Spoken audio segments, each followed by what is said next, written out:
For me, the value of deepening and developing your NVC skills is really to deepen your sense of connection with yourself and with other people.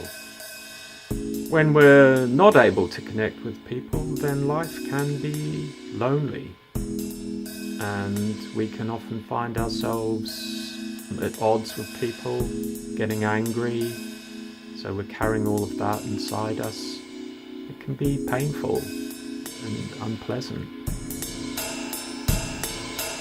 How we connect around communication and around thinking. NVC, that's something that I'm always working on. I don't think there's an end point with communication, where you can say, that's it, I'm a perfect communicator. I think it's something we can always improve on.